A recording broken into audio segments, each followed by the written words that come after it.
Ayun mga idol, magandang umaga na naman sa ating mga kababayan, no? Lalong-lalo na sa ating mga kababayan DDS. Maraming salamat po sa inyong suporta sa ating YouTube channel, no? Ito mga idol, magandang balita. NBI daw, sinampahan ng kaso itong Comelec mga idol. Dahil daw sa nagiging dayaan nung nakaraang eleksyon.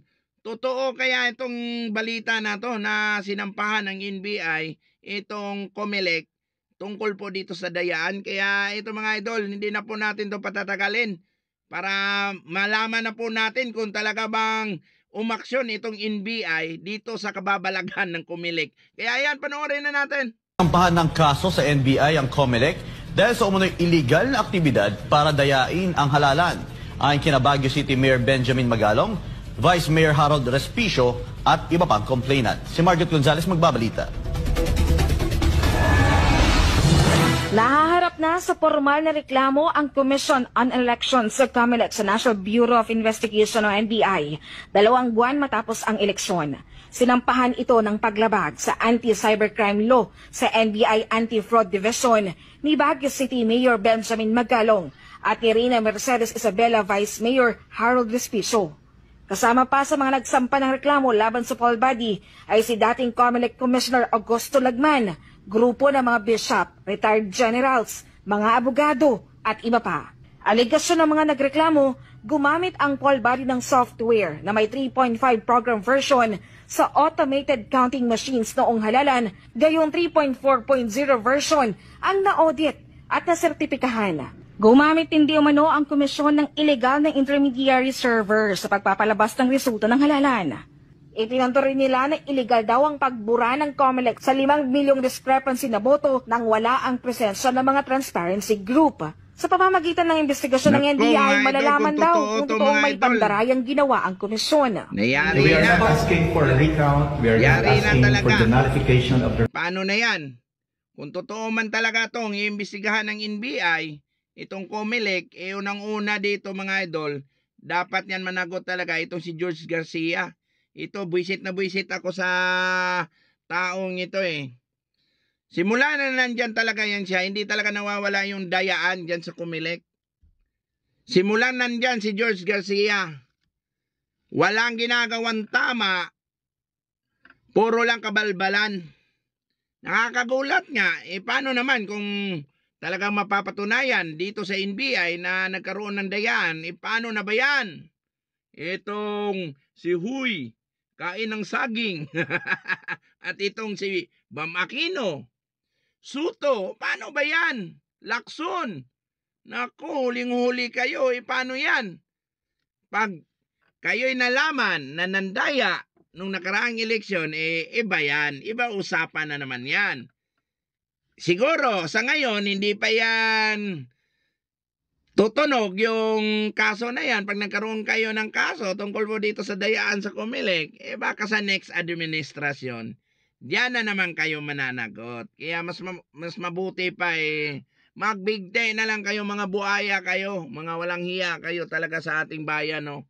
Mga salot kayo sa ating lipunan.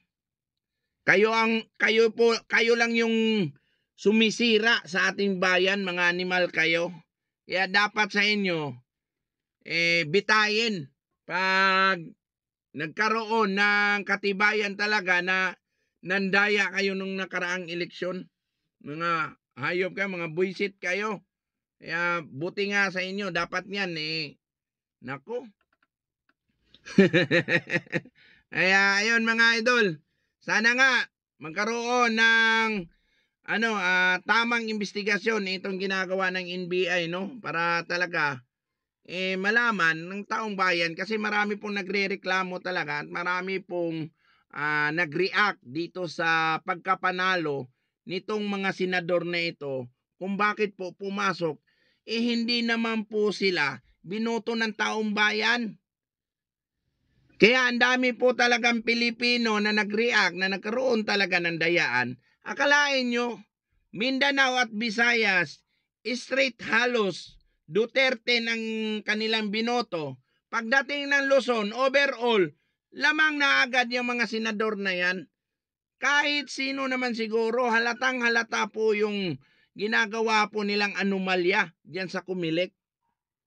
Kaya mas maigi talaga, ang unang bibitayin diyan yan si George Garcia. Yan ang unang papanagutin. Kasi yan ang pinakabuang diyan sa Comelec eh. Ginagawa niyan tanga yung mga taong bayan naniniwala na itong ating bansa mayroon pang tamang proseso sa ating batas at nagtitiwala sa ating batas. Ang nangyari ngayon, ibinaboy nila at dinumihan po nila, dinungisan po nila nitong kanilang ginagawa dito sa Comelec. Talagang ipinapakita nila na walang imposible paggugustuhin nila, no? Grabe. Kaya sa lahat ng ating mga kababayang DDS dyan, wag po tayong pumayag na patuloy lang po tayong gaganituhin ng mga buaya na to, mga hayop na to, mga aso sa gobyerno. Dapat yan, hindi nga yan pinapaupo kasi walang pagmamahal sa taong bayan. Basta sa kanila pira-pira lang, mga buwisit.